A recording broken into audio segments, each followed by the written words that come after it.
নমস্কার বন্ধুরা, আমি দেবপ্রসাদ গাইন চলে এলাম প্রত্যেক দিনের মতো সিএএ নিয়ে কিছু আলোচনা করার জন্য। তো কি আজকের এই আলোচনা?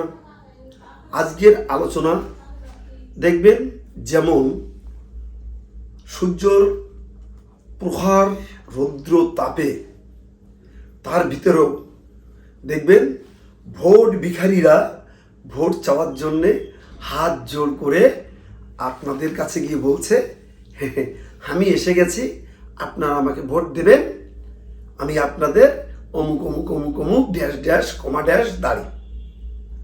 5 বছরের ভিতর ওই একবারই আসেন ওরা আপনাদের সামনে হাত জোর করে, আর আপনি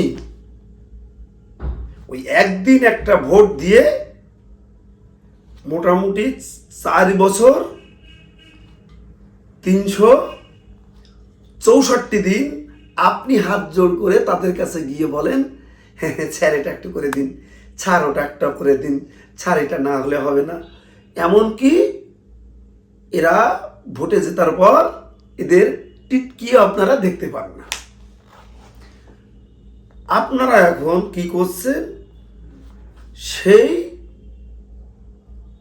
4 বছর 364 দিনে যাদের দেখতে পাবেন না, তাদেরকে একটা ভোট দেওয়ার জন্যে পুরো পাগল হয়ে গেছেন। আমার ভোটার তালিকা থেকে নাম কাটা গেছে, আমার এসআইআর নাম কাটা গেছে।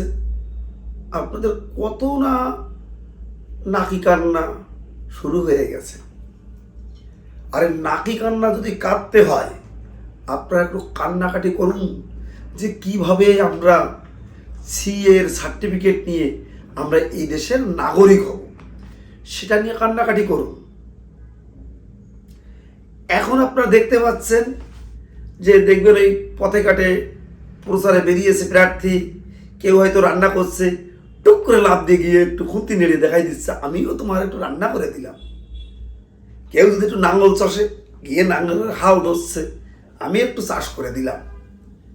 কেউ ধান কাটছে, সেখানে গিয়ে একটু ধান কেটে দেখাচ্ছে, আমি কি ধান কেটে দিলাম। কিন্তু এরা কি করে ভাবেন, এই যে আপনার ধান, এই আপনার মাঠের আলু সবজি, এর ন্যায্য মূল্য যে কৃষকরা পায় না, তার জন্য কিন্তু কথা বলে না। খেয়াল করবেন এরা কি করে, ভরিয়ে, যাদের ভরিয়ে বলা হয়, তাদের কাছ থেকে নিজেদের পকেট ভরিয়ে তারা গুদামজাতকরণ করে এই ফসলের দাম কমিয়ে চাষিদের মারে। গরিব না খাওয়া মানুষ, এদের পেটে কিভাবে লাথি মারতে হয়, এই ভোট ভিখারিরা সেগুলো করে। ভোট ভিখারিরা সেগুলো করে।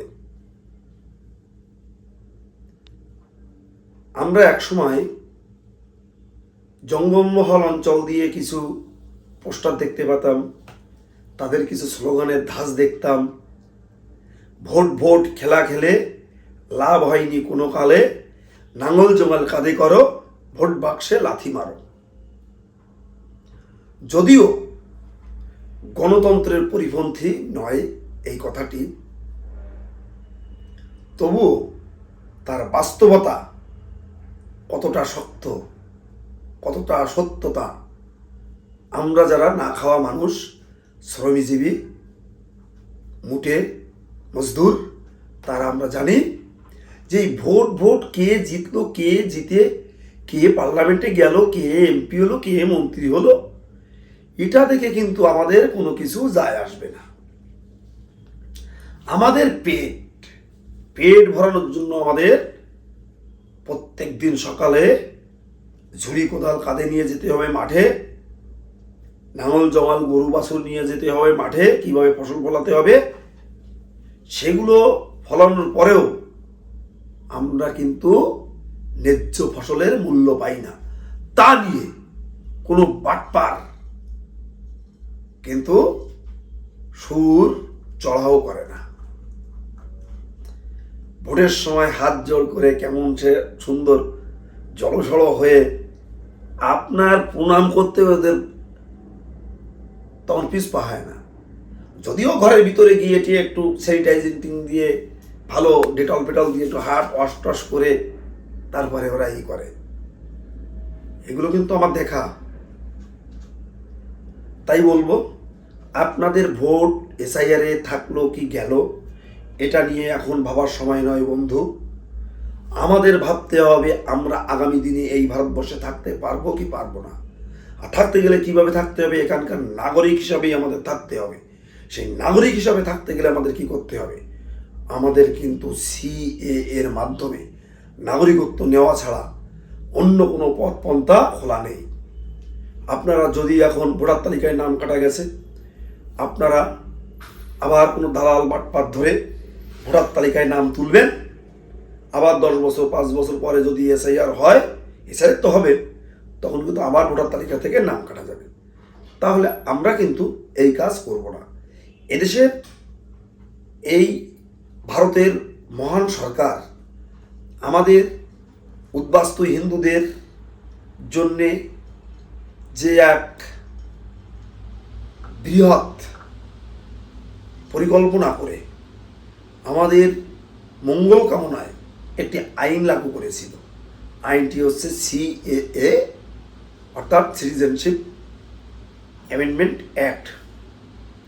এই অ্যাক্টের মাধ্যমে আমরা কিন্তু নাগরিকত্বের স্বাদ গ্রহণ করতে পারি।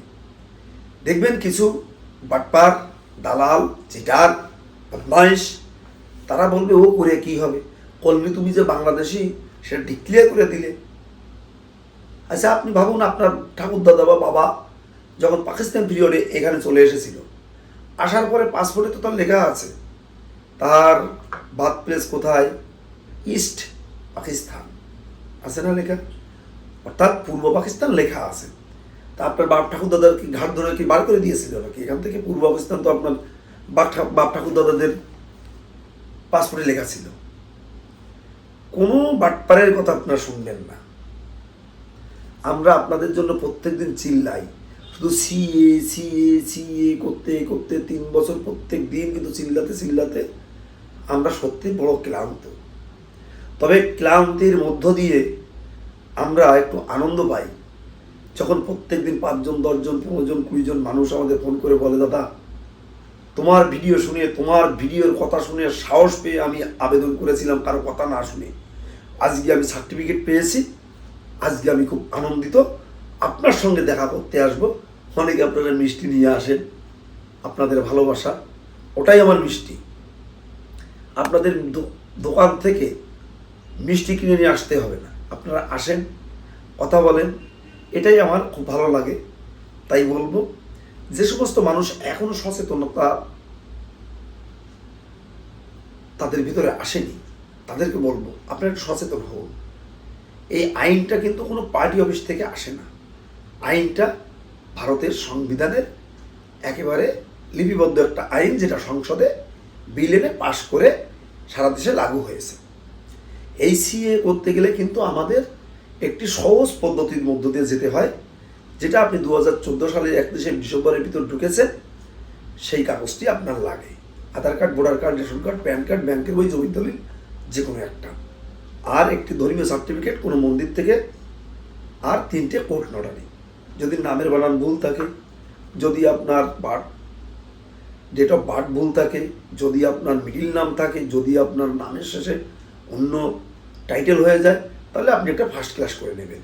আর বাংলাদেশ থেকে আপনি আপনার বাবা বা ঠাকুরদাদা বা পদদাদা বা আপনার মা বা মায়ের বাবা বা মায়ের মা, এদের কোনো একটা ডকুমেন্টস আনবেন। সেটা তাদের বার্থ সার্টিফিকেট, তাদের ভোটার কার্ড, তাদের ব্যাংকের বই, তাদের জমির দলিল বা তাদের জমির পর্চা ইত্যাদি যে কোনো ডকুমেন্টস হলে কিন্তু আপনারা সিএতে আবেদন করতে পারবেন। তাহলে আপনারা এতক্ষণ বুঝতে পারলেন। তবে বড় বড় যে প্রশ্নগুলো সেটা হচ্ছে এইগুলো নিয়ে কিন্তু আপনারা বিভ্রান্তির মধ্যে পড়বেন না, ভয় পাবেন না। বাংলাদেশের ডকুমেন্টস নেই, বাংলাদেশ থেকে ডকুমেন্টস আনতে পারছি না, ভয়ের কোনো কারণ নেই। আপনারা যোগাযোগ করবেন, কি করতে হবে বলে দেব। আপনাদের সমস্যা এই যে 2014 পরে এসেছি, কি করতে হবে, ফাইল কীভাবে করে রাখতে হবে, যোগাযোগ করবেন, বলে দেব। চিন্তার কোনো কারণ নেই। আপনি 2014 সালে পরে এসেছেন, 2024 পর্যন্ত আমাদের সরকার বলেছে আপনাদের প্রশাসনিকভাবে কেউ ডিস্টার্ব করবে না, হ্যারাসমেন্ট করবে না। আপনারা যোগাযোগ করবেন, আপনাদের ফাইলটা কি করে রাখা যায় সে ভিত ব্যবস্থা আমি করে দেব। এবার বলি, শুধু আমার এই উত্তর 24 পরগনা নয়, এই পশ্চিমবঙ্গের যে কোনো জেলা থেকে আপনারা যদি আমার এই বক্তব্য শোনেন, আপনারা আমার সাথে যোগাযোগ করবেন। আমরা আপনাদের সিএতে আবেদন করার সার্বিক সহযোগিতা করব। শুধু পশ্চিমবঙ্গ নয়, পশ্চিমবঙ্গের বাইরে যে সমস্ত রাজ্যে আমাদের উদ্বাস্তু বাংলাদেশি হিন্দু, বৌদ্ধ, খ্রিস্টান, শিখ, জৈন, ফার্সি আছেন, তারা যদি আমার এই প্রতিবেদন আপনাদের চোখের সামনে পড়ে, আপনারা আমার সঙ্গে যোগাযোগ করবেন। আপনি যে রাজ্যে আছেন, উড়িষ্যায় থাকতে পারেন, মহারাষ্ট্রে থাকতে পারেন, আপনি গোয়াতে থাকতে পারেন, আপনি কেরালায় থাকতে পারেন, গুজরাটে থাকতে পারেন, আপনি রাজস্থানে থাকতে পারেন, উড়িষ্যায় থাকতে পারেন, আপনি ঝাড়খণ্ডে থাকতে পারেন, বিহারে থাকতে পারেন, আমার সঙ্গে আপনি যোগাযোগ করবেন। আমি আপনাকে সিএতে আবেদন করার সার্বিক সহযোগিতা করব। এই কথা আমি আপনাদের দিলাম। আমার ফোন নাম্বার 9804682324। অবশ্যই আপনারা আমাকে ফোন করবেন, আমি আপনাদের সহযোগিতা করব। ভিডিও বড় করছি না, গরম প্রচণ্ড। এখন আমি বলি, আমার প্রতিবেদন যারা প্রত্যেক দিন দেখো তাদেরকে বলবো শেয়ার করে দেশ ও দেশের বাইরের লোককে দেখার সুযোগ করে দেবে, যাতে সেই সমস্ত মানুষগুলো প্রবাসে থেকেও একটু আমার কাছে সহযোগিতা পায়। আর যারা নতুন দেখছো তাদেরকে বলবো তোমরা সাবস্ক্রাইব করে দিও, যাতে প্রত্যেক দিন আমার এই বক্তব্য তোমরা সবার আগে দেখতে পারো। তো যাই হোক বন্ধুরা, তোমরা যারা শহর, বন্দর, গ্রাম, গঞ্জে থাকো, তোমাদেরকে বলবো তোমরা সবাই সুস্থ থেকো, ভালো থেকো, সুন্দর থেকো। তোমাদের সবার জন্য রইল আমার আন্তরিক শুভেচ্ছা, ভালোবাসা, প্রীতি, এবং আমার শ্রেণীভেদে প্রত্যেকের জন্য রইল আমার প্রাণ ঢালা প্রণাম।